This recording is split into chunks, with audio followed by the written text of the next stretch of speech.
Innal hamdalillah nahmaduhu wa nasta'inuhu wa nastaghfiruhu wa natubu ilaihi wa na'udzu billahi min shururi anfusina wa min sayyiati a'malina. May yahdihillahu fala mudilla lahu wa may yudlil fala hadiyalah. Wa asyhadu an la ilaha illallah wahdahu la syarika lah wa asyhadu anna Muhammadan abduhu wa rasuluhu la nabiyya ba'dah. Ya ayyuhalladzina amanu taqullaha haqqa tuqatih wa la tamutunna illa wa antum muslimun. Fa in asdaqal hadithi kitabullah wa khairal huda huda Muhammadin sallallahu alaihi wasallam wa syarrul umuri muhdatsatuha wa kullu muhdatsatin bid'ah wa kullu bid'atin dhalalah wa kullu dhalalatin finnar. Hadirin dan hadirat yang dirahmati oleh Allah Subhanahu wa taala, alhamdulillah puji dan syukur kita panjatkan kepada Allah Subhanahu wa taala yang dengan limpahan karunia dan nikmatnya kita bisa berkumpul di masjid yang mulia ini dalam rangka untuk menuntut ilmu. Semoga usaha kita, ya, apa yang kita lakukan hari ini dicatat sebagai pemberat timbangan kebajikan kita di akhirat kelak. Salawat dan salam tercurahkan selalu kepada junjungan kita Nabi Muhammad sallallahu alaihi wasallam, juga kepada keluarganya serta seluruh sahabat beliau tanpa terkecuali. Pada kesempatan pagi hari ini kita akan membahas tentang faedah-faedah yang bisa diambil dari kisah wafatnya paman Nabi Abu Talib.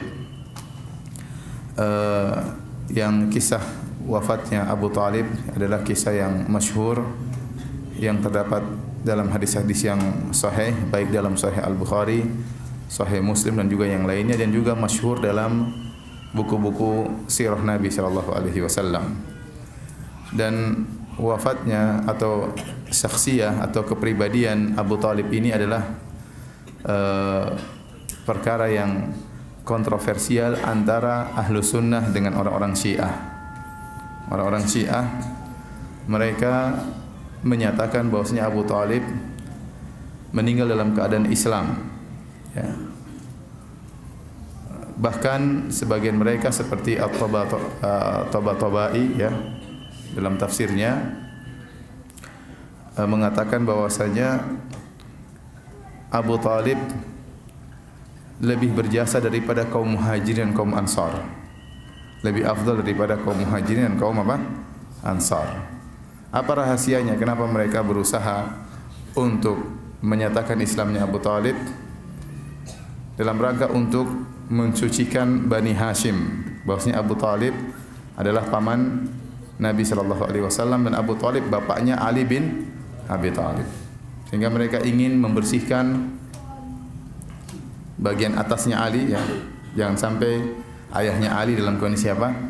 Kafir. Dan juga Abu Talib adalah dari keluarga Nabi sallallahu alaihi wasallam, sehingga mereka ingin menjaga kesucian keluarga Nabi sallallahu alaihi wasallam jangan sampai tercoreng sama sekali. Tetapi hadis-hadis yang sahih dalam literatur kaum muslimin bahwasanya Abu Talib meninggal dalam kondisi kafir. Adapun orang-orang Syiah yang berusaha menyatakan Islamnya Abu Talib, maka mereka mendatangkan riwayat-riwayat yang dusta. Tidak ada riwayat-riwayat yang sahih tentang Islamnya Abu Talib. Dan kenyataan menunjukkan bahwasanya Abu Talib meninggal dalam kondisi kafir. Seandainya Abu Talib masuk Islam, ya, dan sudah mengakui kebenaran Nabi sallallahu alaihi wasallam Islam sejak awal, maka Abu Talib pasti akan dimusuhi oleh orang kafir Quraisy. Ternyata Abu Talib tidak dimusuhi oleh orang kafir Quraisy karena orang kafir Quraisy segan sama Abu Talib. Kenapa? Karena dia masih dalam kondisi apa? Kafir, ya. Jadi orang Syiah berusaha mengislamkan atau menyatakan Islamnya Abu Talib. Bahkan sebagian mereka menyatakan Abu Talib lebih afdal daripada kaum Al-Muhajirin dan kaum Ansar. Dan ini pernyataan yang sangat berbahaya, ya.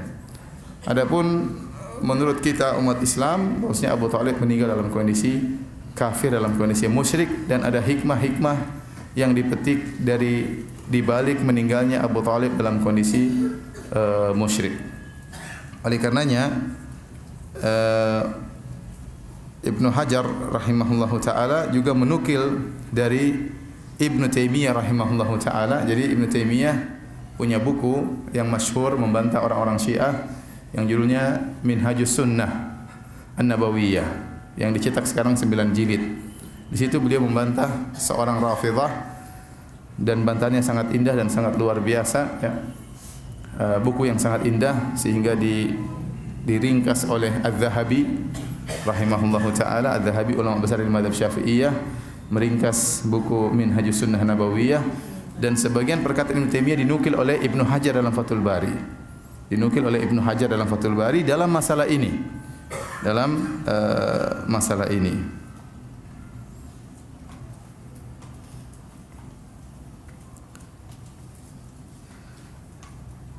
Saya bacakan perkataan Ibnu Hajar rahimahullahu taala. Beliau berkata, nama dari Abu Talib adalah Abdul Manaf. Abu Talib nama aslinya siapa? Abdul Manaf, ya. Wasmuhu indal jami' Abdul Manaf. Ini kata Ibnu Hajar, penulis Fathul Bari, dalam Fathul Bari. Dia berkata, dan nama Abu Talib menurut seluruh ulama adalah Abdul Manaf. Wa syadza man qala Imran. Dan telah nyeleneh orang yang mengatakan bahwasanya nama Abu Talib adalah Imran. Bal huwa qaulun batil. Ini adalah perkataan yang batil. Naqalahu Ibnu Taimiyah fi kitab Ar-Radd 'ala Ar-Rafidhi. Sebagaimana dinukil oleh Ibnu Taimiyah dalam kitabnya bantahan terhadap Ar-Rafidhah. Itu kitab Minhajus Sunnah Nabawiyah. Anna ba'd ar-Rawafid, Ibnu Taimiyah menukil bahwasanya sebagian orang-orang Syiah za'ama menyangka anna qaulahu ta'ala innallaha astafa Adam wa Nuha wa ala Ibrahim wa ala Imrana 'alal alamin. Dalam surat Ali Imran ada firman Allah, sungguhnya Allah telah memilih Adam, memilih Nuh, memilih keluarga Ibrahim, wa ala Imran, dan memilih keluarga Imran. Maksudnya kata orang-orang Syiah, Ali Imran di situ maksudnya Alu Abi Talib, karena Abu Talib namanya Imran. Allah telah memilih keluarga Imran, maksudnya keluarga Abu Talib. Jadi Abu Talib bukan cuma masuk surga, bahkan Abu Talib dipuji oleh Allah dalam apa? Al-Quran. Jadi surat Ali Imran itu artinya surat Ali Abu Talib. Orang Syiah ngawur kalau sudah apa? Kalau sudah tafsir, ya. Wa anna isma Abi Talib Imran, dan namanya adalah Imran. Ini tidak benar. Perhatikan di sini maksud saya, kenapa saya sengaja menukil hal ini? Karena Ibnu Hajar menukil dari siapa? Ibnu Taimiyah. Oleh karenanya waktu Ibnu Taimiyah dikatakan sesat, ya. Bahkan ada yang mengatakan, barang siapa mengatakan Ibnu Taimiyah Syekhul Islam adalah kafir, maka dibantah oleh para ulama.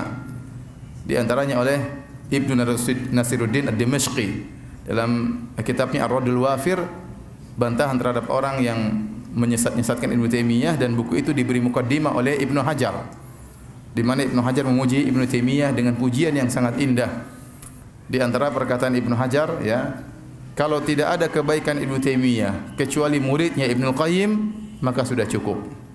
Seandainya Ibnu Taimiyah tidak punya kebaikan apapun kecuali punya murid namanya siapa? Ibnu Qayyim, maka sudah cukup tentang keagungan Ibnu Taimiyah rahimahullahu taala. Bagaimana lagi dengan keluasan ilmunya. Jadi Ibnu Qayyim adalah salah satu kebaikan dari kebaikan Ibnu Taimiyah rahimahullahu taala. Jadi Ibnu Hajar aja menukil dari siapa? Ibnu Taimiyah. Kemudian datang orang sekarang mengatakan Ibnu Taimiyah sesat dan menyesatkan. Ya, ini orang dai seperti ini, dai yang keblinger, ya. Ya, tidak tahu diri, kemudian mengatakan Ibnu Taimiyah sesat dan menyesatkan. Ibnu Taimiyah saja perkataannya dinukil oleh siapa? Ibnu Hajar Al-Asqalani rahimahullahu taala. Taib. Jadi maksud saya, Abu Talib adalah tokoh yang kontroversial antara Syiah dan apa? Sunnah. Antara Syiah dan Ahlu Sunnah. Ahlu Sunnah menganggap Abu Talib di neraka, orang Syiah menganggap Abu Talib di mana? Di surga. Bahkan lebih baik daripada Abu Bakar dan Umar. Bahkan ada surat Ali Imran artinya surat apa? Alu Abi Talib. Karena nama Abu Talib siapa? Imran. Taib. Sekarang kita bacakan tentang kisah wafatnya Abu Talib sebagaimana termaktub dalam Sahih Al-Bukhari dan juga dalam Sahih Muslim. Diriwayatkan, ya, dari Ibnu Syihab Az-Zuhri, dia berkata, akhbarani Sa'id ibn al-Musayyib an abihi, dari Al-Musayyib bin Huzn, qala, atau bin Hazan, ya, qala lamma hadarat Abu Talibin al-wafatu ja'ahu Rasulullah sallallahu alaihi wasallam. Jadi yang meriwayatkan hadis ini adalah Al-Musayyib, dan dia seorang sahabat radhiyallahu taala anhu. Dia bercerita, tatkala Abu Talib telah datang kepadanya kematian, yaitu akan meninggal dunia. Ja'ahu Rasulullah sallallahu alaihi wasallam, maka Abu Talib dijenguk oleh ponakannya yaitu Rasulullah sallallahu alaihi wasallam. Fawajada indahu Abu Jahlin wa Abdullah bin Abi Umayyah bin Al-Mughirah.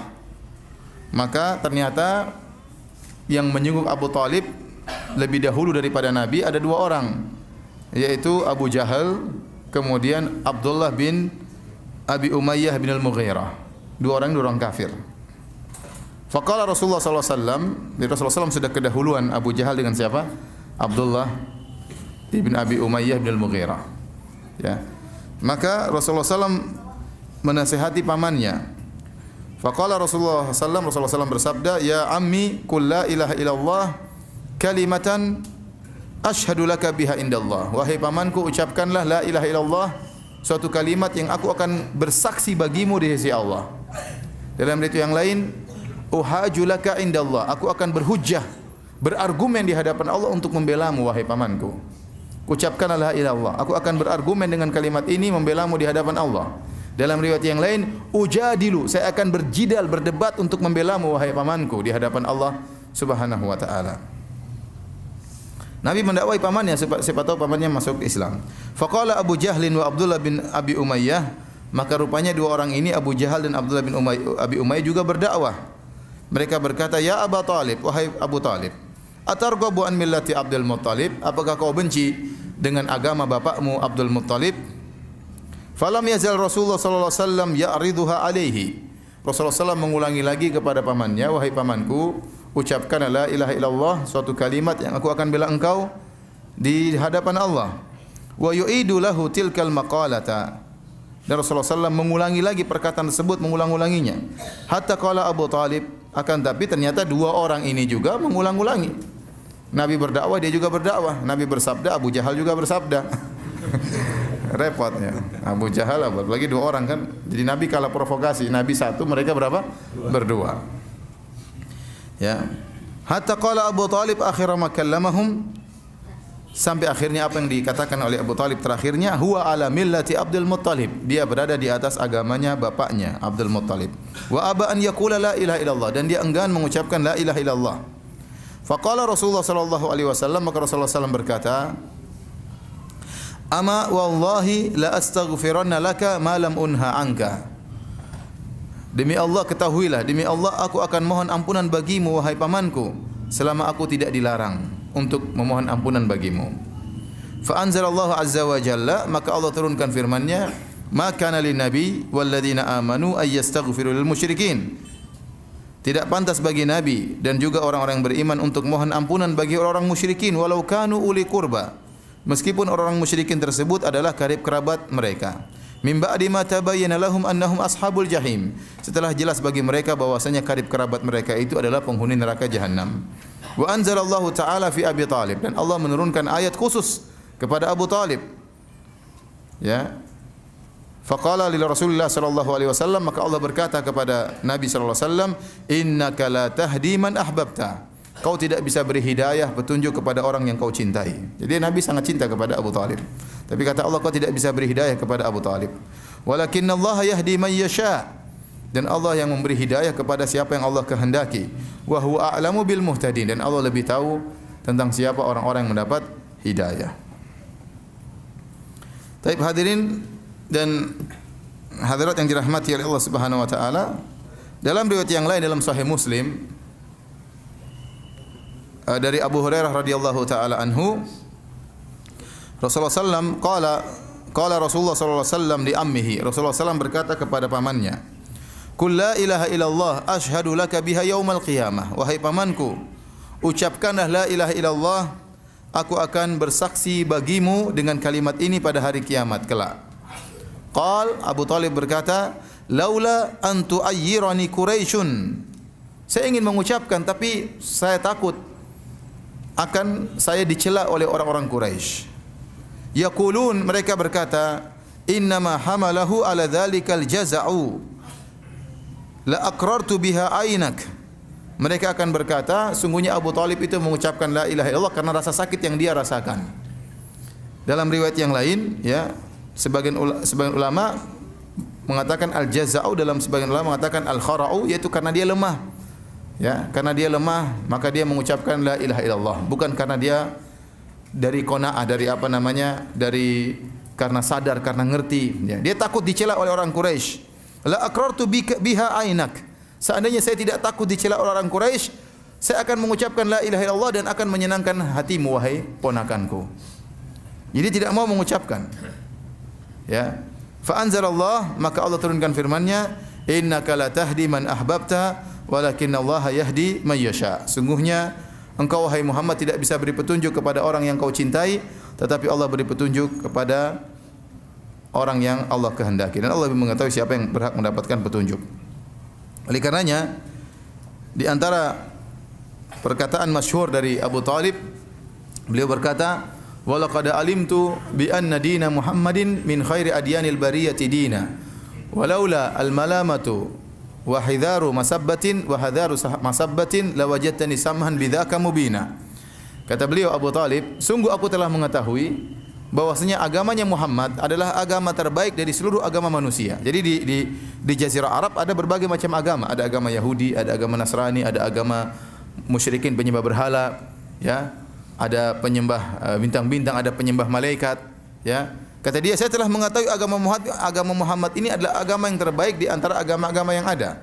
Kalau bukan karena cercaan orang-orang Quraisy dan karena khawatir saya dicaci maki oleh mereka, la wajadtani samhan bidzaka mubina. Kau akan dapati aku akan menerima agama Islam dan akan terang-terangan mengatakan Islam, tapi saya takut dicerca. Akhirnya Abu Talib meninggal dalam kondisi musyrik. Oleh karenanya telah datang hadis-hadis menunjukkan Abu Talib disiksa oleh Allah Subhanahu wa taala. Ya. Di antaranya dalam hadis dari Abu Sa'id Al-Khudri radhiyallahu taala anhu, bahwasanya beliau mendengar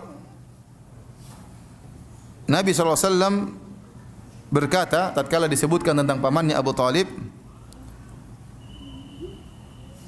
maka Rasulullah SAW berkata, la'allahu tanfa'uhu syafa'ati yaumal qiyamah fayuj'alu fi dhahdahin minan nar yablughu ka'baihi yaghli minhu dimaguhu. Kata Nabi, semoga syafaatku bermanfaat bagi pamanku pada hari kiamat kelak.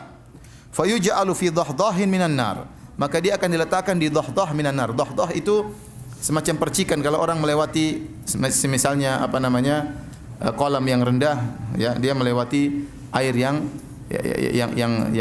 apa namanya tidak dalam, ya, sehingga airnya cuma mengenai kakinya atau mengenai apa percikannya cuma mengenai mata kakinya, kedua mata kakinya. Maka Rasulullah SAW mengatakan yuj'alu fi dhahdahin minan nar, maka dia akan diletakkan di neraka tapi dengan api yang sedikit saja yang hanya mengenai kakinya.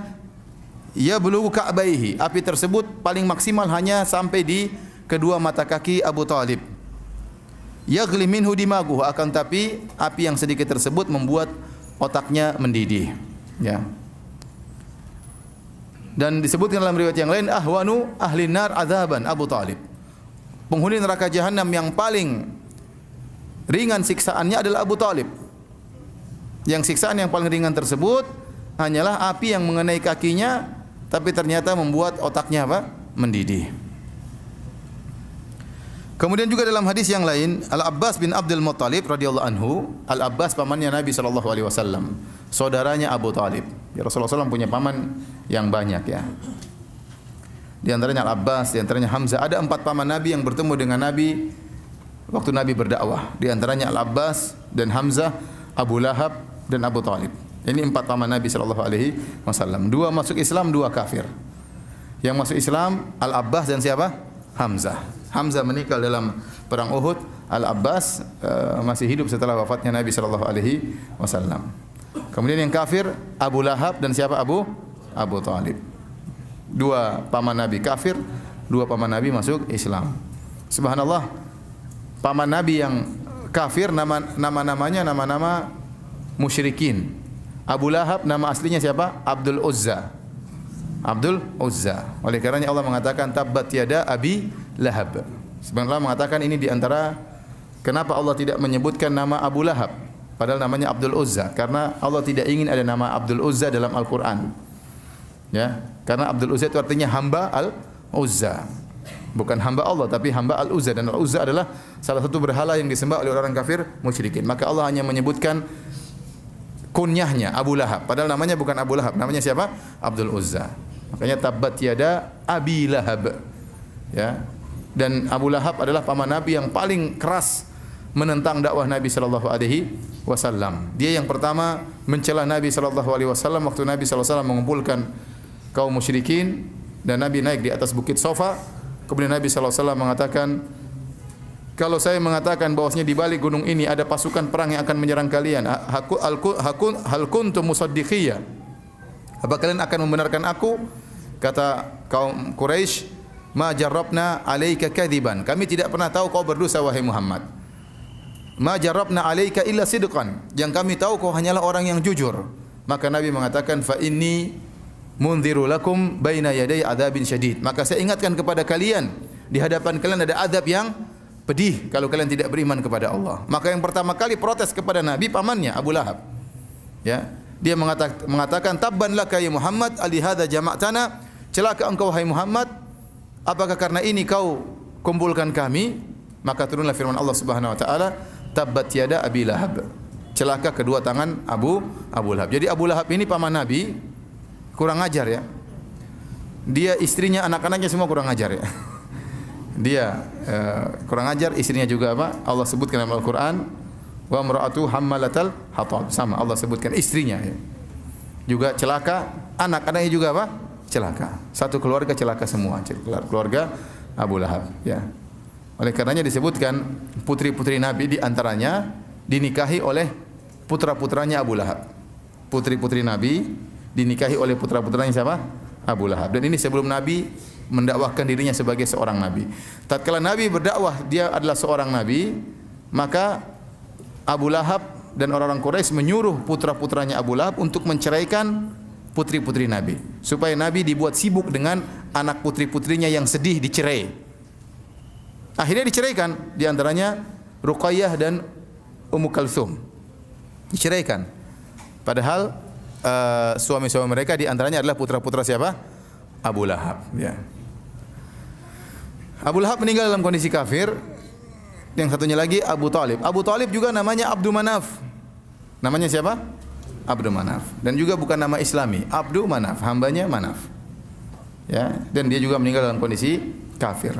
Adapun paman Nabi yang masuk Islam adalah Al-Abbas dan Hamzah, nama-nama Islami.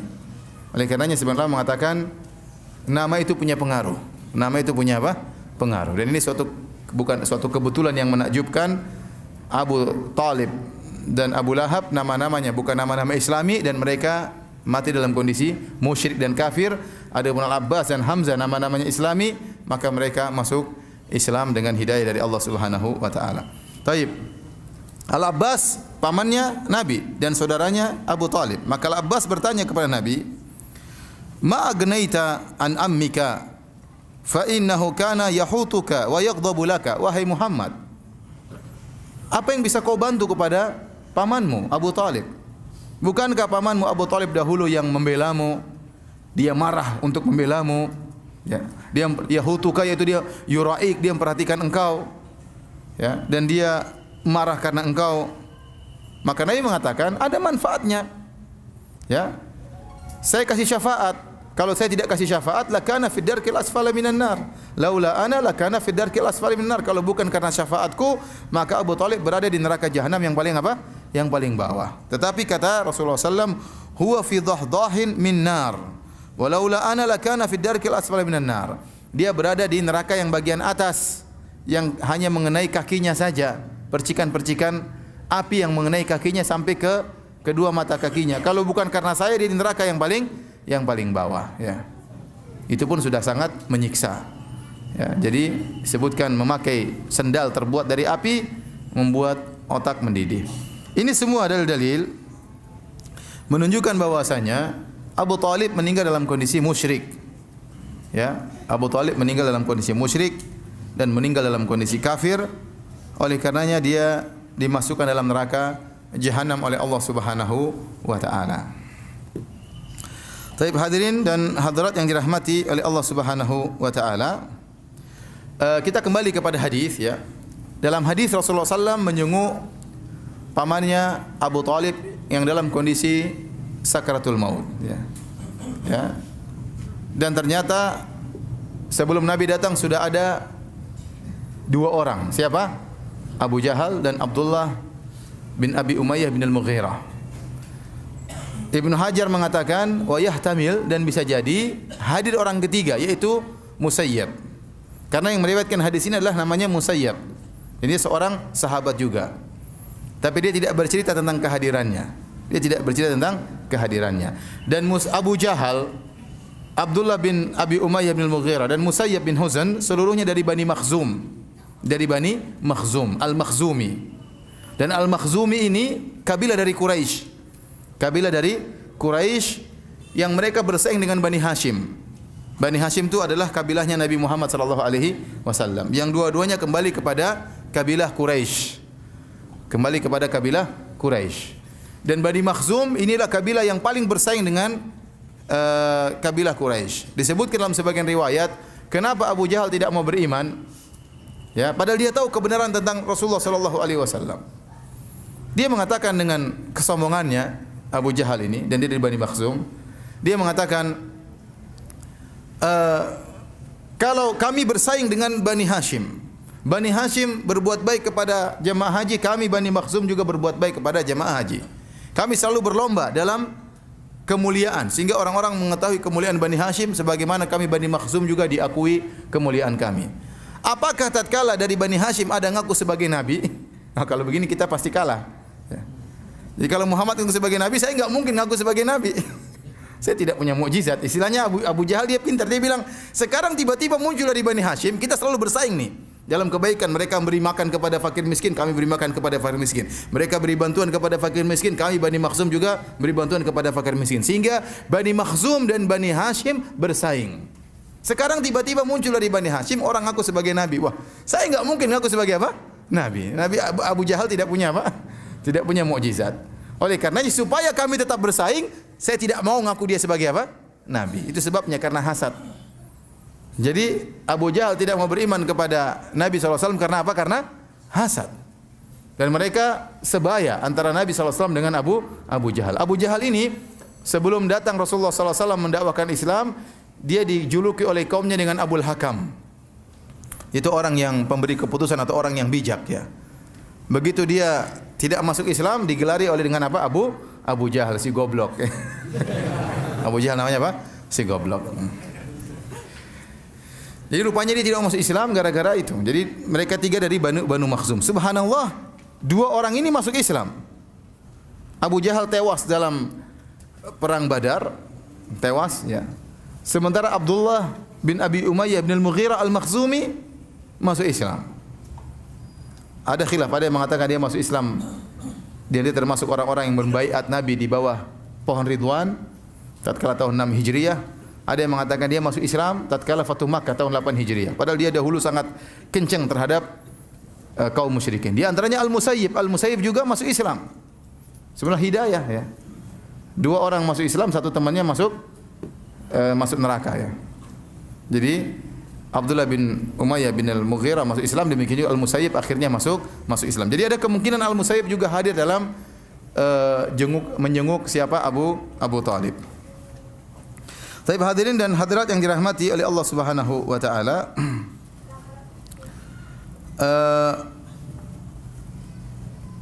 Nabi SAW menyampaikan dakwah kepada Abu Talib sebelum al-mu'ayanah. Jadi dalam hadis Rasulullah SAW bersabda, Inna Allah yaqbalu taubatal abdi ma lam yughargir. Sungguhnya Allah menerima taubat seorang hamba sebelum nyawa di kerongkongan. Al-ghargharah, sebelum nyawa di kerongkongan. Nyawa sudah di kerongkongan, sudah al-mu'ayanah. Al-mu'ayanah itu melihat malaikat maut datang, maka sudah tidak bermanfaat. Tetapi kapan seorang kita bisa hukumi sudah dalam kondisi ghargharah, dalam kondisi nyawa sudah di kerongkongan dan sudah melihat malaikat, kita tidak tahu. Karena yang melihat malaikat cuma dia. Ya. Walakin la tubsirun, ya. Ya. Kata Allah Subhanahu wa taala, "Falaula idza balagatil hulqum wa antum hina idzin tanzurun wa nahnu aqrabu ilaihi minkum walakin la tubsirun." Tatkala nyawa sudah sampai di kerongkongan dan kalian melihat orang tersebut akan meninggal dunia. Wa nahnu aqrabu ilaihi minkum, dan kami lebih dekat kepada mayat tersebut daripada kalian. Nahnu di sini adalah para malaikat yang akan mencabut nyawanya. Walakin la tubsirun, tapi kalian tidak melihat malaikat tersebut. Tapi kalian tidak melihat malaikat tersebut. Malaikat maut waktu datang kepada seorang kalian tidak melihat. Ya. Jadi kita tidak tahu orang tersebut sudah muayyanah atau belum, kita tidak tahu. Makanya kalau ada orang mau meninggal, kita talkinkan saja la ilaha illallah. Siapa tahu dia mengucapkan la ilaha illallah sebelum malaikat maut mencabut apa? Nyawanya. Sebelum dia melihat malaikat maut. Kalau dia sudah lihat malaikat maut, kemudian dia mengucapkan la ilaha illallah, maka tidak bermanfaat. Tidak bermanfaat. Sebagaimana dialami oleh Fir'aun. Fir'aun kata Allah Subhanahu wa taala, hatta idza adrakahul gharaqu qala amantu annahu la ilaha illa alladhi amanat bihi banu Israil wa ana minal muslimin. Tatkala dia akan tenggelam, maka dia berkata la ilaha illallah. Jadi Fir'aun meninggal mengucapkan apa? La ilaha illallah. Namun tidak bermanfaat. Kenapa? Dia sudah melihat malaikat maut di hadapannya. Ya. Oleh karenanya malaikat Jibril segera mengambil pasir untuk masukkan pasir ke dalam mulut siapa? Fir'aun. Karena kalau dia komat kamit terus, khawatirnya Allah ampuni nanti. Karena Allah Maha Pengampun lagi Maha Penyayang. Ya. Jibril tidak mau Fir'aun apa? Diampuni. Karena Fir'aun kurang ajar ya. Oleh karenanya kata para ulama, Fir'aun tidak bermanfaat meskipun dia mengucapkan la ilaha illallah, dan Fir'aun mengucapkan la ilaha illallah. Amantu annahu la ilaha illa alladhi amanat bihi banu Israil. Aku beriman bahwasanya tidak ada Tuhan yang berhak disembah kecuali Tuhannya Bani Israel, kecuali Allah. Wa ana minal muslimin, dan saya masuk Islam. Kata Allah, al-ana wa qad asaita qablu wa kunta minal mufsidin. Sekarang baru kau sadar wahai Fir'aun, sebelumnya kau ya termasuk orang yang melakukan kerusakan. Maka tidak diterima la ilaha illallahnya. Kenapa? Karena dia sudah mendapati hal al-muayyanah. Dia sudah melihat malaikat maut datang. Ya. Oleh karenanya kata para ulama, Nabi SAW waktu mendakwahi pamannya Abu Talib untuk mengucapkan la ilaha illallah sebelum malaikat maut datang. Di antara buktinya Abu Talib masih mendengar dialog antara Nabi SAW dengan Abu Jahal, bantah-bantahan.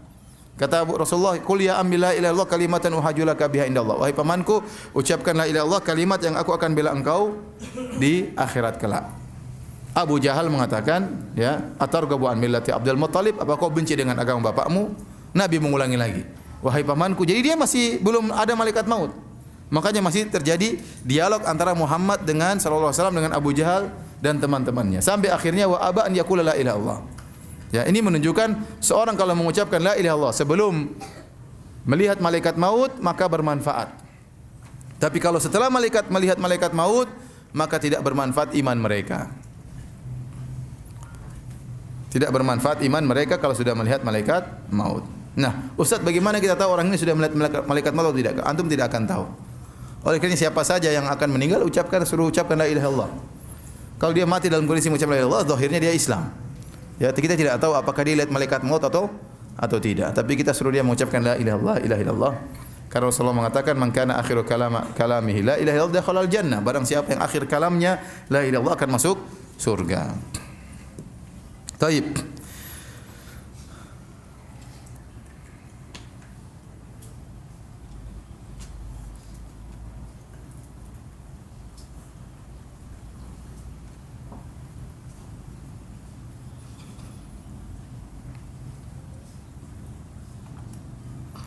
Hadirin dan hadirat yang dirahmati Allah Subhanahu wa taala,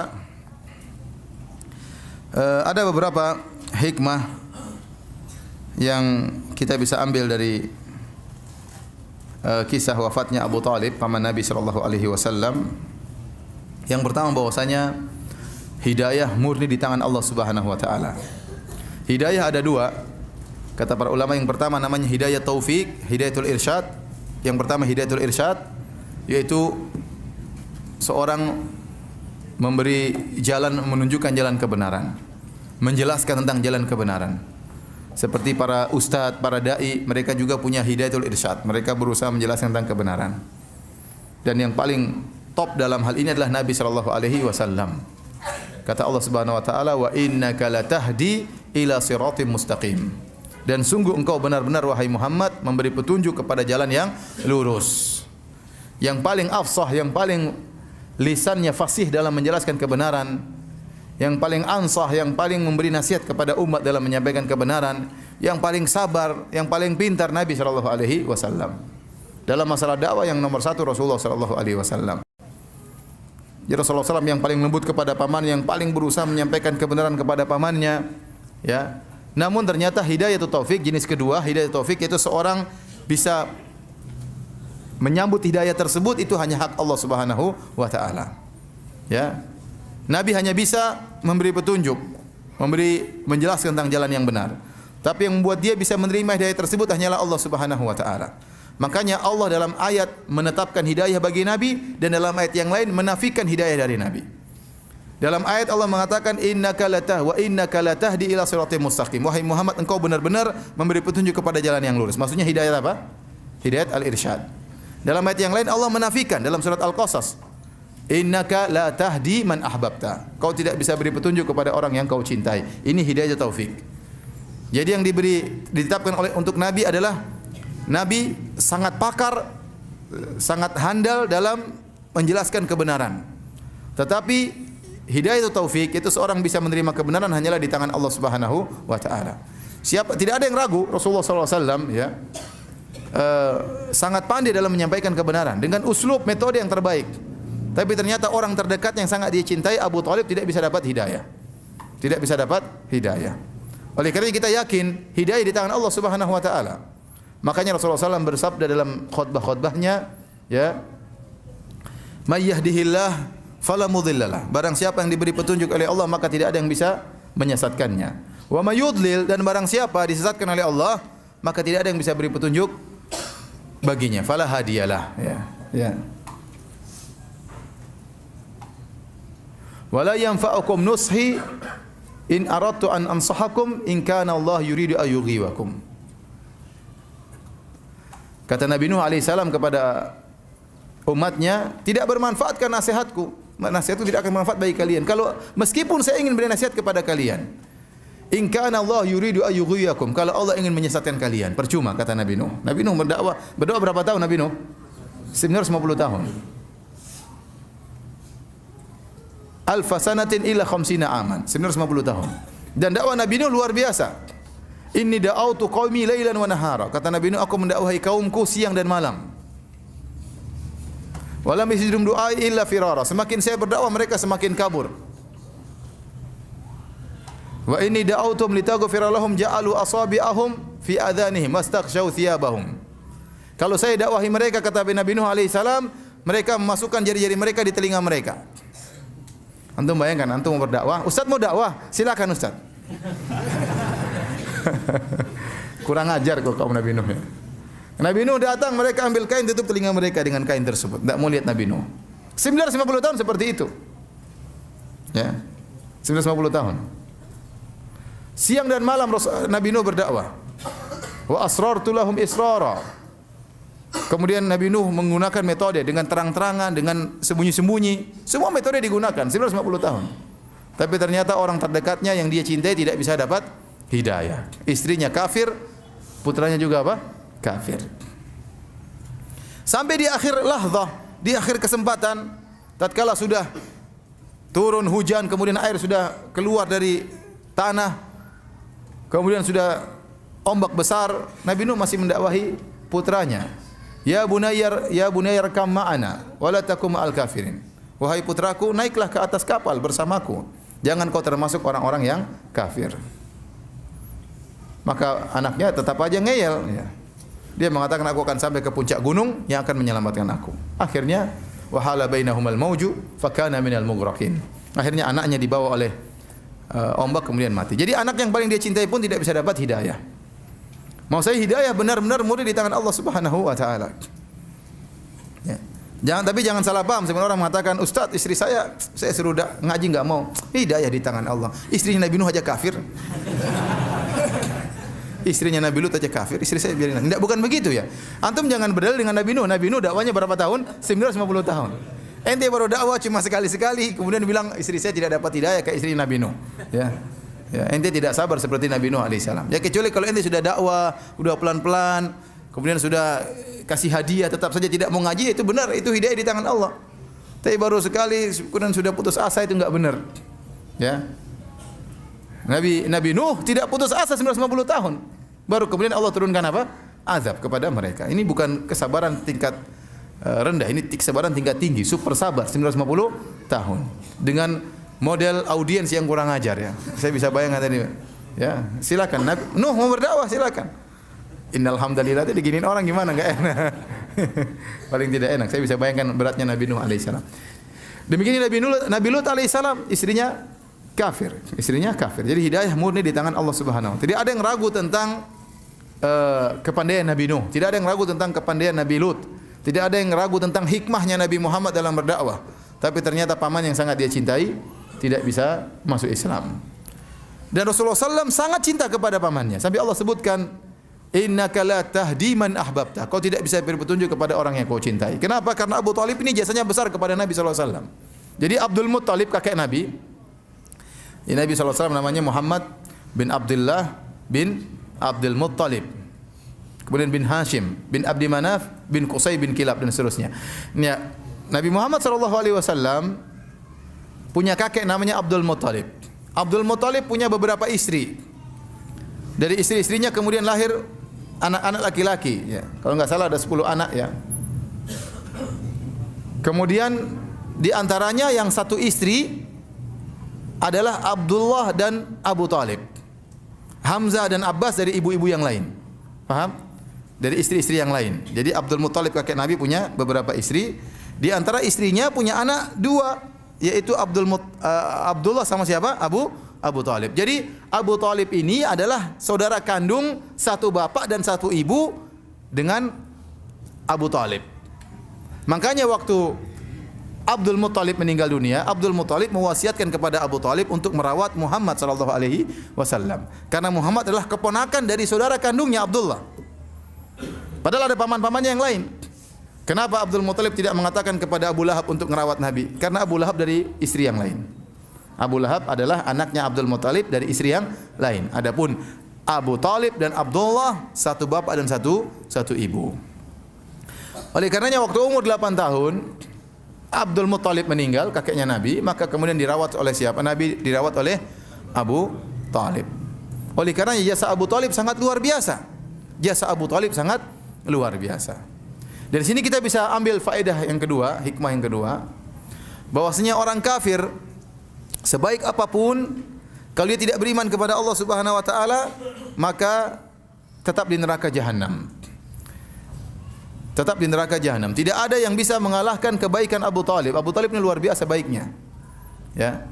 Dia rela mati untuk ponakannya. Dia rela mati untuk ponakannya.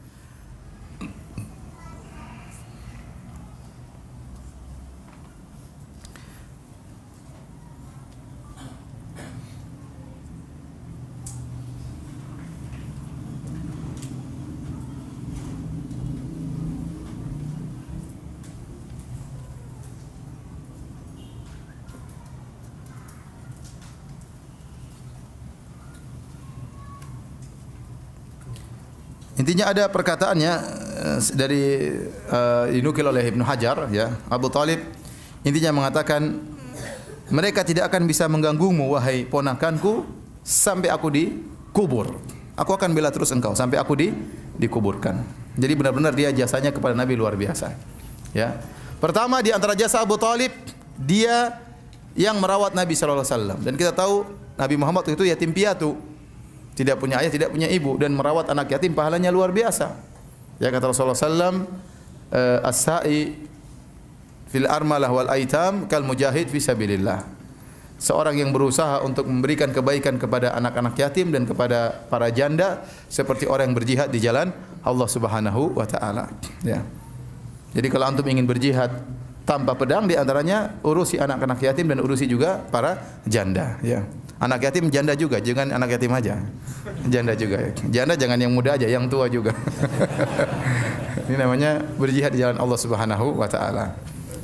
Kemudian juga dalam hadis Rasulullah SAW mengatakan ana wa kafilul yatim kahataini fil jannah. Aku dan pengurus anak yatim seperti dua jari ini di surga. Jadi dekat dengan Nabi sallallahu alaihi wasallam. Ini pahala besar merawat anak-anak yatim. Apalagi anak yatim tersebut ternyata Muhammad sallallahu alaihi wasallam. Jadi kita tahu bagaimana jasanya Abu Talib. Ya, luar biasa merawat Nabi Muhammad sallallahu alaihi wasallam. Maka Nabi sangat sayang kepada Abu Talib.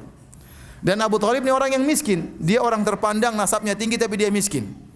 Makanya waktu Nabi SAW sudah besar, Nabi menyuruh anak-anaknya dibagi-bagi. Ali bin Abi Thalib diambil oleh Nabi. Kenapa Abu Thalib tidak mampu merawat siapa? Ali. Kemudian Ja'far diambil oleh siapa lagi? Diambil oleh pamannya kalau nggak salah Abbas. Tinggal Aqil kalau nggak salah di Abu Thalib. Jadi anak-anaknya dibagi-bagi. Karena Abu Thalib dalam kondisi apa? Miskin. Ya, tapi dia orang terpandang karena nasabnya tinggi. Anaknya Abdul Muthalib. Abdul Muthalib adalah pimpinan orang-orang Quraisy. Ya. Jadi Abu Thalib orang yang sangat baik. Tetapi meskipun baiknya luar biasa, tidak bermanfaat baginya tatkala dia meninggal dalam kondisi musyrik. Dan ada orang-orang seperti ini yang kebaikannya luar biasa, tapi ternyata di neraka jahanam. Contoh seperti Abdullah bin Jud'an. Abdullah bin Jud'an, kata Aisyah radhiyallahu taala anha, "Ya Rasulullah, Abdullah bin Jud'an kana yasilur rahim, kana yaqrid dhaif, kana yut'im at-ta'am, hal yanfa'uhu dzalik?" Wahai Rasulullah, bagaimana Abdullah bin Jud'an? Dahulu adalah orang yang baik, suka menyambung silaturahmi, suka memberi makan kepada fakir miskin, suka menjamu tamu. Apakah bermanfaat? Kata Rasulullah SAW, la, tidak bermanfaat. Lam yakul yauman qat rabbi ighfirli khati'ati yaumiddin. Dia tidak pernah berkata, ya Allah ampuni dosa-dosaku pada hari kiamat kelak. Maka Abdullah bin Jud'an meskipun baik, meninggal dalam kondisi musyrik, maka tidak bermanfaat kebaikannya. Contoh orang yang baik lagi seperti Amr bin Luhai al-Khuzai. Amr bin Luhai al-Khuzai disebutkan dalam buku-buku sejarah seperti Akhbar Makkah, ya, Lil Azruqi, kemudian juga Al-Bidayah wa Nihayah karya Ibnu Katsir. Bagaimana Amr bin Luhai al-Khuzai adalah seorang yang sangat dermawan, sering memberikan makanan yang begitu banyak kepada jemaah haji. Namun kata Nabi SAW, "Ra'aitu Amr bin Luhai al-Khuzai yajurru qasbahu finnar." Aku melihat Amr bin Luhai al-Khuzai menggeret ususnya di neraka jahanam. Kenapa? Li'annahu awwalu man sayyaba sawaib. Karena orang yang pertama kali melakukan kesyirikan di kota Makkah. Kebaikannya tidak bermanfaat. Contohnya juga Hatim. Ada sahabat namanya Adi bin Hatim. Adi bin Hatim dulu Nasrani kemudian masuk Islam. Dan ayahnya Hatim At-Ta'i terkenal orang yang sangat dermawan. Maka dia bertanya kepada Nabi, "Ya Rasulullah, bagaimana dengan bapak saya? Dulu begini dermawan sekali, terkenal kebaikannya." Karena kata Nabi sallallahu alaihi wasallam, "Kana abuka yuridu amran fa adrakahu." Bapakmu dulu waktu berbuat baik, dia ingin sesuatu bukan karena Allah Subhanahu wa taala. Yaitu ada yang mengatakan dia ingin dipuji, maka dia dapatkan pujian tersebut. Orang semua sekarang kenal dia, orang yang sangat dermawan, tapi dia tidak dapat apa-apa. Percuma dia meninggal dalam kondisi apa? Musyrik. Jadi orang sebaik apapun, kalau dia meninggal dalam kondisi musyrik maka tidak bermanfaat, ya. Saya pernah ditanya, "Ustaz, bagaimana dengan Bunda Teresa? Bukankah Bunda Teresa adalah orang yang baik? Masa dia di neraka jahanam?" Ya. Saya katakan, Bunda Teresa saya tidak kenal siapa dia itu, ya. Ya, tidak pernah WhatsAppan juga, enggak pernah. Saya enggak tahu. Iya. Tetapi kalau dia meninggal dalam kondisi musyrik, percuma. Mana lebih besar jasanya? Dia atau Abu Thalib? Mana lebih besar jasanya? Dia atau Abu Thalib? Abu Thalib lebih besar jasanya. Ngerawat anak yatim tersebut Muhammad sallallahu alaihi wasallam. Meskipun akhlaknya baik terhadap manusia, tidak berakhlak kepada Allah Subhanahu wa taala. Tidak berakhlak. Jadi sering saya sampaikan. Kita diciptakan oleh Allah, kata Allah, "Ma khalaqtul jinna wal insa illa liya'budun." Tidaklah aku ciptakan jin dan manusia kecuali untuk beribadah kepadaku. Itu tujuan kita diciptakan, untuk mentauhidkan Allah Subhanahu wa taala. Ternyata kemudian kita diciptakan kita tidak beribadah kepada Allah, maka bahkan kita mengambil tandingan-tandingan bagi Allah. Kita berbuat kesyirikan, berarti kita tidak beradab dan tidak berakhlak kepada Allah meskipun kita berakhlak kepada orang lain. Percuma, tidak ada faedahnya. Kalau Anda tidak berakhlak kepada Allah, Anda tidak ada nilainya di sisi Allah Subhanahu wa taala. Ibarat saya sering sampaikan contoh sederhana, ada dua orang tua, ayah dan ibu, telah berjasa terhadap anaknya. Ibunya telah mengandungnya 9 bulan, kemudian menyusuinya, ayahnya sudah mencari nafkah setengah mati, membanting tulang, kemudian bekerja keras untuk mendidik anaknya. Kemudian anaknya besar, disekolahkan di luar negeri, dibiayai semuanya dengan habis-habisan, mungkin ayahnya jual rumah, jual mobil dan macam-macamnya. Kemudian setelah sampai besar, anak tersebut ternyata berbakti kepada ayah yang lain. Ternyata berbakti kepada ibu yang lain. Kira-kira ayahnya marah atau tidak? Kurang ajar seperti ini. Sama, Allah Subhanahu wa taala sudah kasih kita fasilitas, kasih pendengaran, penglihatan, akal, pikiran, kasih rezeki yang tiada henti-hentinya. Kemudian kita beribadah kepada selain Allah Subhanahu wa taala. Makanya dalam hadis Ibnu Mas'ud bertanya kepada Nabi sallallahu alaihi wasallam, "Ayu dzambi a'zam?" Ya Rasulullah, dosa apa yang paling besar? Maka Kata Nabi SAW, anta ja'ala lillahi niddan wa huwa khalaqak. Engkau mengambil tandingan bagi Allah, yaitu kau menyembah kepada selain Allah, padahal yang ciptakan engkau cuma Allah Subhanahu wa taala. Enggak boleh seperti ini. Namanya tidak beradab. Kalau ada anak durhaka tidak beradab kepada orang tuanya, padahal yang kasih fasilitas orang tuanya. Ya sama kalau Anda punya istri, Anda melamar seorang wanita, kemudian Anda bayar mahar mahal, ya. Belum lagi uang naik kalau orang Bugis, ya. Uang naik itu kasih mertua, ya. Orang Jawa uang naik turun gratis. Jadi uang naik bayar, kemudian mahar lagi bayar, kemudian walimah bayar, kemudian ternyata istri Anda gemuk minta ke salon Anda bayar, mungkin sedot lemak dan macam-macamnya. Kemudian setelah dia cantik, kemudian dicium sama orang. Kira-kira gimana? Ini kurang ajar ini, istri kurang ajar, ya. Sudah dikasih semua fasilitas, kemudian dinikmati oleh orang lain. Dia baktinya diserahkan bukan kepada suaminya tapi kepada lelaki yang lain. Ini kurang ajar namanya. Maka saya katakan, orang sebaik apapun, akhlaknya seindah apapun, tetapi kalau dia ternyata tidak berakhlak kepada Allah, neraka jahanam. Berbeda dengan pendapat orang-orang liberal. Orang liberal mengatakan, agama itu yang penting adalah mengantarkan kepada akhlak yang baik. Mau agamanya apa saja, mau musyrik, enggak apa-apa. Yang penting akhlaknya baik. Kalau dia akhlak baik masuk surga. Kita bilang enggak benar ini. Enggak benar. Karena meskipun dia akhlaknya baik kepada manusia, kalau akhlaknya bejat kepada Allah, masuk neraka. Dan saya sering sampaikan, bagaimana menurut Anda wahai orang liberal tentang orang yang ateis, tidak percaya sama Tuhan, tapi akhlaknya baik? Kalau orang ateis ini akhlaknya baik, masuk surga atau masuk neraka? Menurut orang-orang liberal masuk apa? Masuk surga. Menurut orang liberal masuk surga. Gimana kita masukkan dalam surga sementara dia tidak percaya surga? Orang ateis tersebut tidak percaya adanya Tuhan apalagi surga. Jadi ini dalil bahwasanya seorang sebaik apapun kalau meninggal dalam kondisi musyrik maka tidak bermanfaat. Seperti Abu Talib, baiknya luar biasa tapi dia bahkan rela mati untuk Islam. Tapi tatkala dia meninggal dalam kondisi musyrik maka dia masuk neraka jahanam. Kemudian di antara dan saya sampaikan juga, jadi waktu wafatnya Abu Talib dikatakan wafatnya sekitar 3 tahun sebelum hijrah. Dan beberapa hari bersamaan dengan wafatnya Khadijah radhiyallahu taala anha, istri Nabi sallallahu alaihi wasallam. Maka sebagian ahli sejarah menamakan tahun tersebut dengan tahun kesedihan. Ya, Amul Huzn, tahun kesedihan, ya. Sebagian ulama menyamakan demikian, dan memang benar-benar Nabi diuji pada tahun tersebut.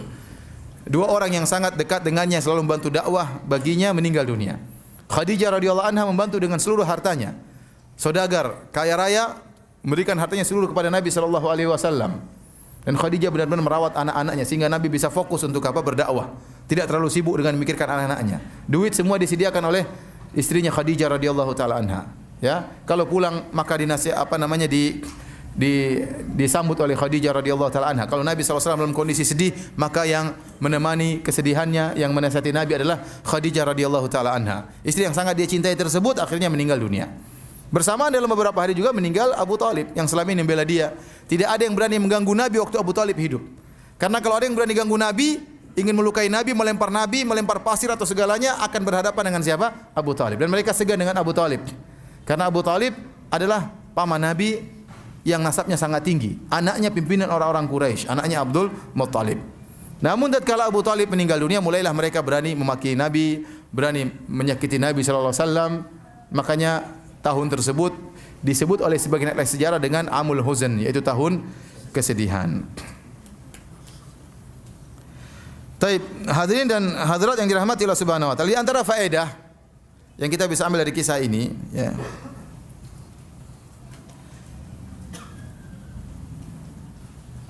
bahwasanya pengakuan tentang kebenaran tidak menjadikan seorang masuk Islam sampai diikuti dengan bukti tersebut perkataan maupun perbuatan.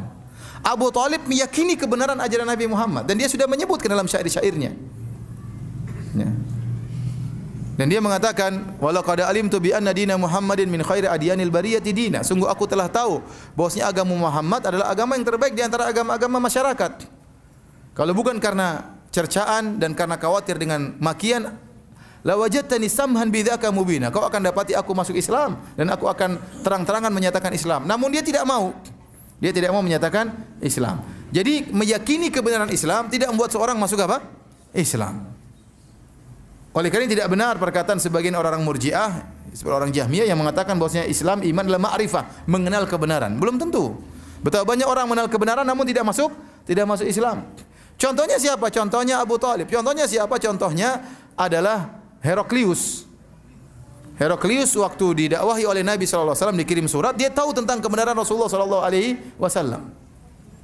Sampai dia mengatakan dalam Sahih Bukhari, dia mengatakan, kalau apa yang kau katakan wahai Abu Sufyan tentang Muhammad itu benar, saya memiliki maudhi'a qadamayya hataini. Maka Muhammad itu akan menguasai tempat singgasanaku ini, tempat kedua kakiku ini. Dia akan menguasai singgasanaku. Kalau saya mampu, saya akan mendatangi dia. Ya, saya akan bersimpuh di hadapannya. Intinya Heraklius mengakui kebenaran Rasulullah sallallahu alaihi wasallam, tetapi dia tidak mau masuk Islam. Kenapa? Dia tidak ingin ditinggal oleh rakyatnya. Dia tidak ingin jatuh kekuasaannya.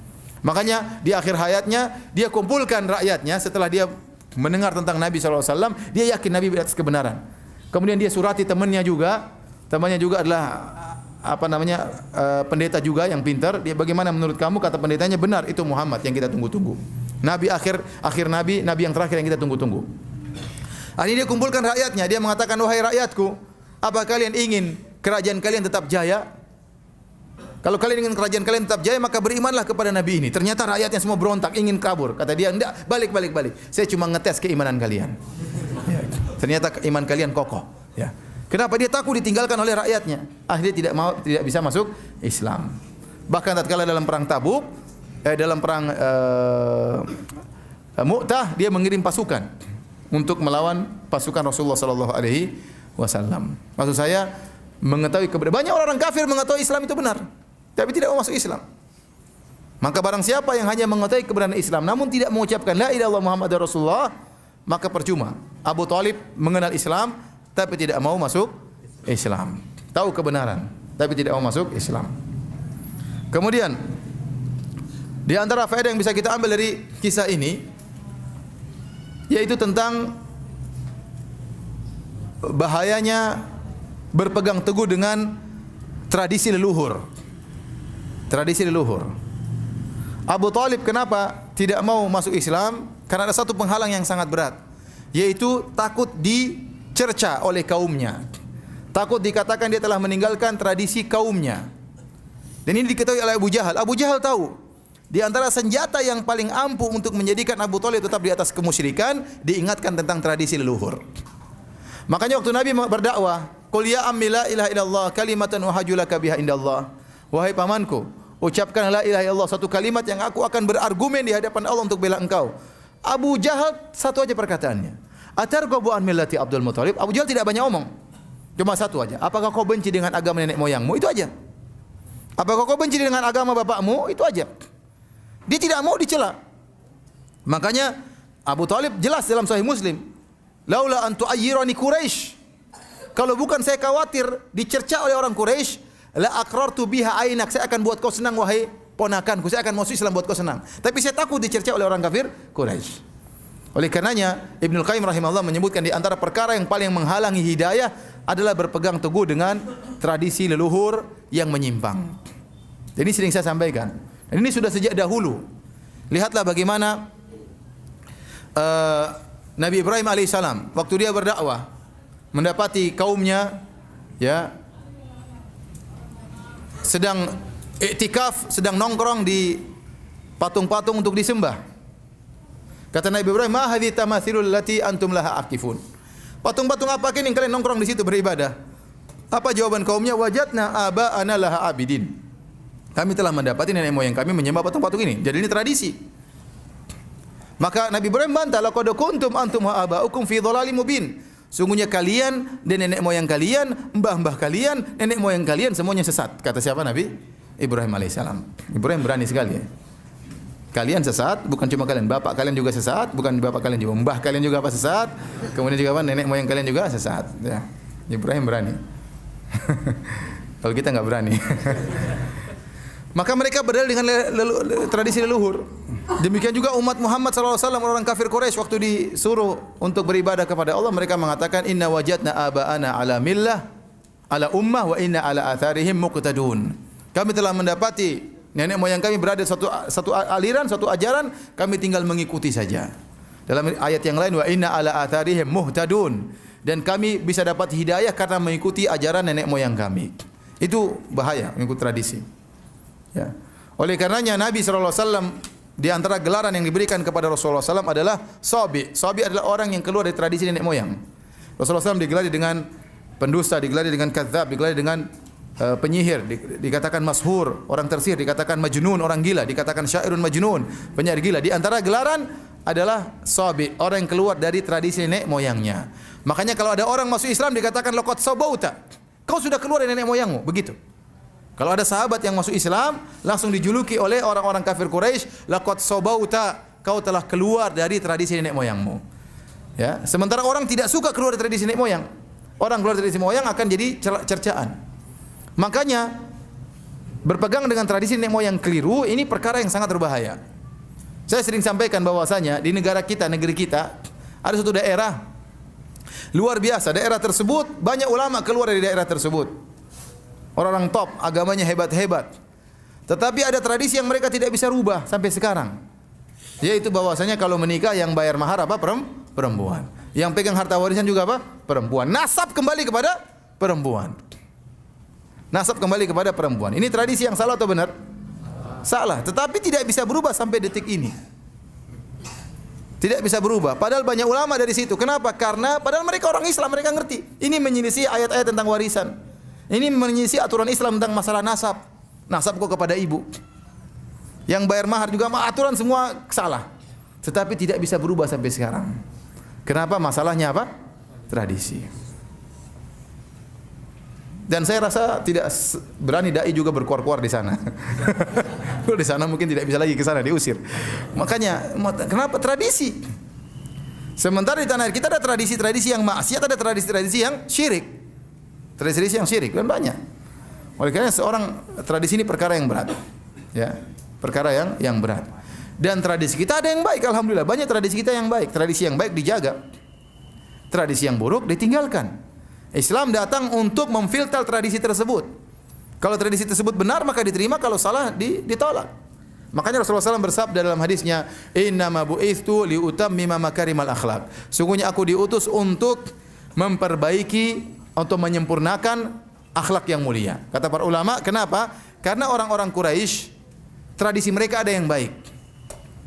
Tradisi mereka ada akhlak yang baik. Seperti apa? Mereka suka menjamu tamu, mereka jujur, berkorban demi sahabat. Ini tradisinya orang-orang kafir tatkala itu. Nabi disuruh untuk menyempurnakan tradisi itu. Jadi tradisi yang baik dijaga, tradisi yang buruk ditolak. Ya. Itulah fungsi dari syariat, ya. Bukan sebaliknya, tradisi memfilter Islam. Lihat dulu Islamnya cocok nggak dengan Nusantara. Kalau nggak cocok dibuang. Nah, ini nggak benar seperti ini. Kebalik, Nusantara yang harus difilter oleh apa? Tradisi. Bukan tradisi yang memfilter apa? Syariat. Harusnya Nusantara yang difilter oleh syariat, bukan syariat difilter oleh Nusantara. Oleh karenanya Abu Thalib cuma satu sebabnya dia tidak mau masuk Islam. Gara-gara takut dicerca, gara-gara takut dikatakan keluar dari tradisi. Dan tradisi nenek moyang bukanlah dalil, ya. Kalau kita jadikan tradisi nenek moyang sebagai dalil, maka tradisi nenek moyang yang mana? Orang Bugis punya nenek moyang, orang Jawa juga punya nenek moyang, orang Batak juga punya nenek moyang, orang Padang juga punya nenek moyang. Terus nenek moyang siapa mau dijadikan dalil? Antum-antum juga kelak jadi nenek moyang. Orang Arab juga punya nenek moyang. Ya, gara-gara ini Abu Thalib tidak mau masuk Islam gara-gara bertahan dengan tradisi. Kemudian di antara faedah yang bisa kita ambil para hadirin dan hadirat yang dirahmati oleh Allah Subhanahu wa taala, larangan untuk mohon ampunan bagi orang-orang yang meninggal dalam kondisi musyrik. Abu Thalib meninggal dalam kondisi apa? Musyrik. Ya, sebelumnya ada faedah yang lain. Saya ingin menyampaikan bahwasanya tidak semua keturunan Nabi maksum. Pasti juga selamat dari dosa-dosa. Yang maksum cuma nabinya, paham? Cuma nabi yang maksum. Adapun keturunannya belum tentu. Keturunannya belum tentu. Para anbiya, para nabi, mereka maksumin, terjaga dari kesalahan. Kalau salah mereka ditegur oleh Allah Subhanahu wa taala. Tetapi keturunannya tidak mesti maksum. Taib. Di antara dalilnya ini disampaikan oleh Syaukani rahimahullah dalam tafsirnya. Al-Imam Syaukani berkata, contoh Nabi Ibrahim alaihissalam. Nabi Ibrahim alaihissalam punya dua anak yang menjadi nabi, Ishak dan siapa? Ismail. Ishak dan Ismail. Ternyata tidak semua keturunan Ishak orang soleh dan tidak semua keturunan Ismail orang soleh. Di antara keturunan Ishak adalah Yakub. Di antara keturunan Yakub adalah orang-orang Yahudi. Orang Yahudi apakah semuanya soleh? Sampai sekarang bajingan-bajingan orang Yahudi. Paham? Mereka itu keturunan Nabi. Mereka itu Habib-Habib versi Nabi Yakub. Paham? Bani Israel itu keturunan Nabi atau bukan? Keturunan Nabi. Karena Yakub punya anak 12. Dari 12 tersebut ada keturunan Bani Israel. Seluruh Bani Israel kembali kepada anak-anaknya siapa? Yakub. Berarti mereka Habib-Habib bukan? Habib-Habib versi Nabi Yakub, versi Yahudi. Ternyata ada keturunan Nabi yang tidak maksum. Contoh juga Nabi Ismail. Nabi Ismail alaihissalam Nabi atau bukan? Nabi. Di antara keturunan Nabi Ismail adalah Quraisy. Di antara orang Quraisy Abu Jahal. Paham? Abu Jahal, Abu Lahab, itu semua orang Quraisy. Apakah mereka maksum keturunannya? Tidak. Makanya saya katakan di antara keturunan Nabi tidak maksum. Yang maksum cuma siapa? Nabinya. Jangan kita terperangkap dengan orang Syiah. Orang Syiah mereka meyakini bahwasanya imam 12 semuanya maksum. Kita bilang yang maksum cuma Nabi SAW. Makanya yang dijadikan dalil berdalil dalam syariat hanyalah hadis-hadis Nabi. Karena yang maksum cuma siapa? Nabi. Fatimah tidak maksum, Ali tidak maksum. Yang maksum cuma Nabi SAW. Nah, mereka punya keyakinan, kata mereka tidak, keturunan Nabi maksum, di antaranya imam 12. Tatkala imam 12 ini maksum, makanya sumber hukum mereka bukan cuma hadis Nabi, tapi juga hadis imam-imam. Repot. Jadi agama ini belum sempurna, imam 12 belum muncul. Imam 12 nanti muncul tatkala keluar Dajjal, kata mereka. Imam 12 sudah sembunyi waktu umur masih 5 tahun, sembunyi dalam gua Sirdab sekitar tahun 250-an Hijriah. Sampai sekarang belum nongol. Sudah berapa tahun? Sudah 1200 tahun belum nongol. Jadi umurnya lebih tua daripada Nabi Nuh alaihissalam. Ngapain tidak nongol-nongol ya? Saatnya sekarang nongol harusnya. Ya. Taib. Jadi mereka meyakini yang maksum bukan cuma Nabi, yang maksum adalah orang-orang imam-imam. Sebagian mereka mengatakan bukan cuma imam, keturunan imam juga maksum. Kita ini keturunan Nabi apa? Pasti masuk surga dan macam-macamnya. Sebagian mereka demikian. Oleh karenanya akidah ini juga diadopsi oleh sebagian orang sufi dengan mengatakan kalau ada orang yang sudah mencapai tingkatan hakikat sudah wali itu harus maksum, kata mereka. Di antara syarat wali harus apa? Maksum, tidak boleh salah. Ini mereka praktekkan. Jadi kalau ada wali gila, wali sinting dikatakan apa? Maksum. Kamu saja yang tidak paham, katanya. Iya. Ada wali begini, wali telanjang, wali minum bir, katanya itu dia maksum. Ya, dia tidak mungkin salah. Wali enggak boleh salah. Kalau wali bilang langit itu merah, saya akan mengatakan langit itu apa? Merah. Ini syubhatnya dari orang Syiah. Padahal kita tahu bahwasanya keturunan Nabi tidak semuanya apa? Maksum. Buktinya keturunan Nabi Ishak, Nabi Yakub, keturunannya ada orang Yahudi yang brengsek dan bangsat, dan keturunan Nabi Ismail juga ada yang menjadi Abu Jahal dan Abu Lahab. Paham? Di antaranya Abu Talib. Dan Abu Talib juga keturunan Nabi Ismail. Bahkan satu keluarga, satu rumpun dengan Nabi Muhammad SAW. Dari sini kita tahu bahwasanya keturunan Nabi tidak semuanya maksum. Oleh karena kita ketahui Habib-Habib pun demikian. Ada Habib-Habib yang sunnah, ada Habib yang Syiah. Ada Habib-Habib yang apa? Syiah. Ya. Padahal semuanya kontradiktif. Ada Habib-Habib yang sufi. Ya. Oleh karenanya ada Habib-Habib, contohnya mereka kontradiksi. Contohnya sebagian Habib-Habib mengatakan maulid boleh, sebagian Habib bikin tanda tangan maulid haram. Coba. Yang kita ikuti Habib yang mana? Berarti Habib tidak apa? Maksum. Maka yang kita ikuti dalil. Yang kita ikuti super Habibnya itu Rasulullah SAW. Itu yang kita ikuti. Ali bin Abi Thalib pernah berkata, "Ala aba'atsuka ala ma ba'athin Rasulullah SAW." Sahih Muslim. Kata Ali bin Abi Thalib kepada Abul Hayyaj, "Wahai Abul Hayyaj, maka aku tugaskan engkau sebagaimana saya pernah ditugaskan oleh Nabi." Apa tugasnya? "Alla tada' timthalan illa tamastahu." Jangan kau biarkan ada patung kecuali kau hancurkan. "Wala qabran musyrifan illa sawaitahu." Jangan kau biarkan ada kuburan yang tinggi kecuali kau ratakan. Jangan kau biarkan ada kuburan yang tinggi kecuali kau apa? Ratakan. Sebagian Habib malah meninggikan apa? kuburan. Sekarang kita ikuti Habib sekarang atau Habib Ali bin Abi Thalib? Atau Habib Muhammad sallallahu alaihi wasallam? Habib Muhammad sallallahu alaihi wasallam pernah menyuruh Habib Abi Thalib, Habib Ali bin Abi Thalib untuk meratakan apa? Kuburan. Sekarang sebagian Habib malah memelihara apa? Kuburan ditinggikan. Maka saya katakan, ya, keturunan Nabi harus kita hormati. Rasulullah SAW mengatakan, "Udzakirukumullah fi ahli baiti." Aku ingatkan kalian untuk menghargai, untuk menghormati keturunanku. Tetapi kalau keturunan Nabi SAW melakukan kesalahan, kita harus tegur. Tidak boleh kita biarkan. Dan mereka tidak maksum. Mereka tidak apa? Maksum. Contohnya Abu Thalib, keturunan Nabi siapa? Ismail. Tidak maksum. Taib. Faedah berikutnya, larangan untuk memohon ampunan bagi orang musyrikin.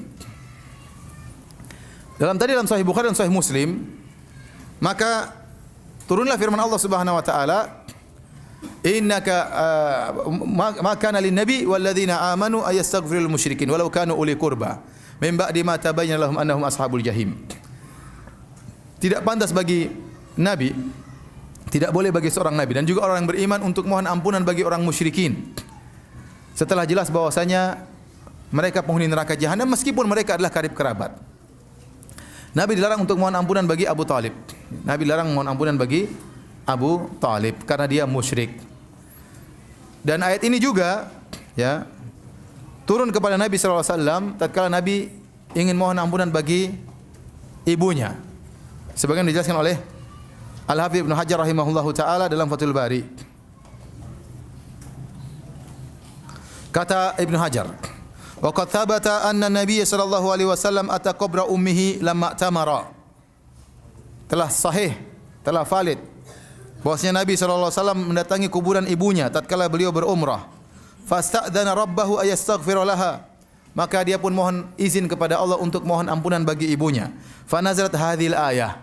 Maka turunlah ayat ini, larangan. Maka lin nabi walladzina amanu ayastaghfirul musyrikin walau kanu uli qurba. Tidak boleh bagi nabi dan orang-orang beriman untuk mohon ampunan bagi orang-orang musyrikin meskipun mereka adalah karib kerabat mereka. Hadis tersebut yang diisyaratkan oleh Ibnu Hajar terdapat dalam Sahih Muslim. Saya bacakan ya. Dari Abu Hurairah radhiyallahu taala anhu, qala zara an-nabiy sallallahu alaihi wasallam qabra ummihi. Nabi sallallahu alaihi wasallam menziarahi kuburan ibunya. Fabaka, kemudian Nabi menangis, wa abka man haulahu. Kemudian Nabi membuat para sahabat juga menangis tatkala itu. Faqala, kemudian Rasulullah SAW berkata, "Ista'dzantu Rabbi fi an yastaghfira laha, an astaghfira laha." Aku mohon izin kepada Allah untuk memohon ampunan bagi ibuku. Falam yu'dzan li, dan tidak diizinkan bagiku. Wa sta'dzantuhu fi an azura qabraha, dan aku minta izin untuk menziarahi kuburannya. Fa'udzina li, maka diizinkan bagiku. Kemudian kata Nabi, "Fazurul kubur fa innaha tudzakirukumul maut." Ziarahilah kuburan karena itu akan mengingatkan kalian kepada kematian.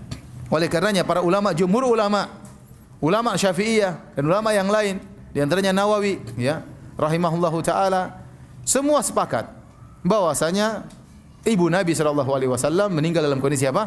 Musyrik. Hanya segelintir ulama yang belakangan mengatakan ibu Nabi meninggal dalam kondisi Islam. Seperti Suyuti rahimahullahu taala yang kalau tidak salah di abad ke-9 atau abad ke-10. Adapun ulama-ulama sebelumnya, An-Nawawi abad ke-6, kemudian Ibnu Katsir Az-Zahabi, para syurahul hadis, semuanya berpendapat bahwasanya ibu Nabi meninggal dalam kondisi apa? Musyrik, karena mereka mensahihkan hadis ini. Hadis ini tidak bisa ditakwil. Ya. Maka aneh kalau ada sebagian orang kemudian ya mencela orang yang mengatakan ibu Nabi meninggal dalam kondisi musyrik. Kita bukan bahan kajian kita, tidak. Tapi kalau pas kita lewat kita jelaskan. Ngapain juga tiap hari kita bilang ibu Nabi di neraka, ibu Nabi di neraka, ya ngapain? Tapi kalau pas kita lewat kajian tersebut bahasa ini kita jelasin. Dan ada hikmah di balik itu semua. Ya. Ya. Jangan sebaliknya malah ya mencela orang yang mengatakan ibu Nabi meninggal dalam kondisi musyrik, ya, dengan tuduhan yang tidak-tidak, ya menyakiti Nabi lah, tidak menghargai Nabi lah, ya macam-macam lah, ya, mulut kotor dan macam-macamnya. Para ulama yang mengatakan demikian. Para ulama yang mengatakan demikian. Ya, saya hanya menukil perkataan para ulama, bahkan jumhur ulama. Bahkan jumhur apa? Mayoritas apa? Ulama Syafi'iyah. Mayoritas ulama Syafi'iyah. Bahkan sebagian ulama mengatakan ijma'. Ijma ulama mengatakan bahwasanya ibu Nabi meninggal dalam kondisi musyrik. Adapun Suyuti datang belakangan tidak bisa menyelisih ijma. Ijma telah terjadi ijma sebelumnya. Kenapa? Saking banyaknya ulama yang mengatakan demikian.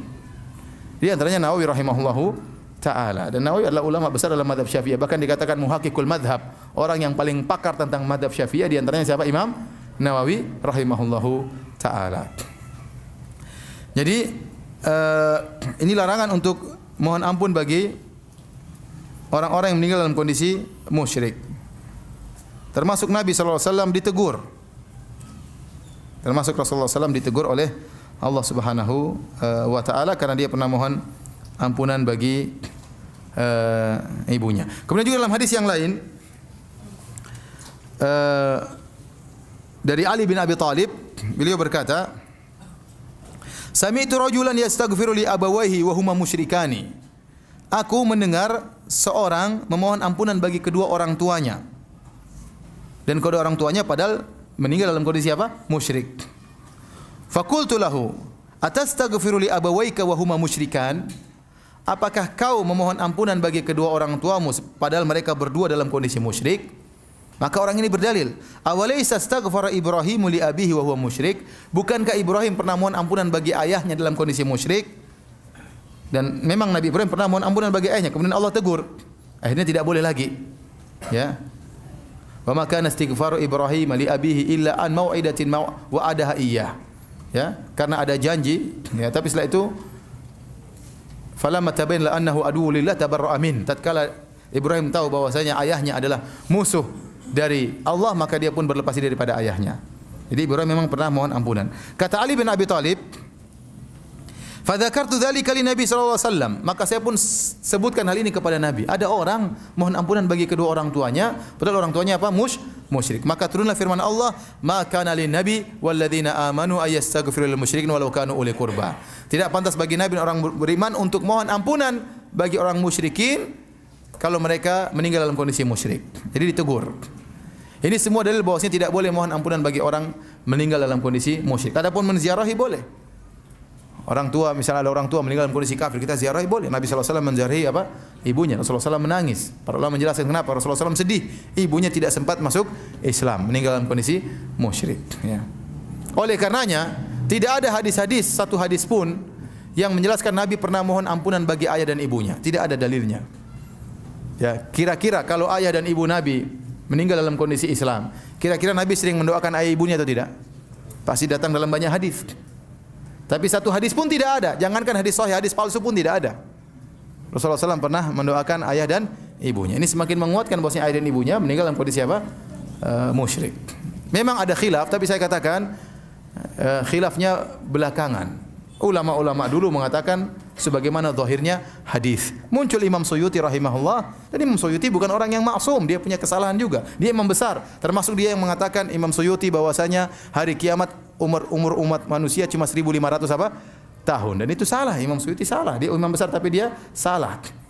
Ya, kita kembali kepada dalil zahir hadis bahwasanya demikian Rasulullah SAW dilarang, ditegur oleh Allah tatkala mohon ampunan bagi Abu Thalib dan juga bagi ibunya. Oleh karenanya dalam Sunan Nasa'i, ya, dan yang lainnya, waktu Abu Thalib meninggal dunia, maka Ali bin Abi Thalib datang kepada Nabi sallallahu alaihi wasallam.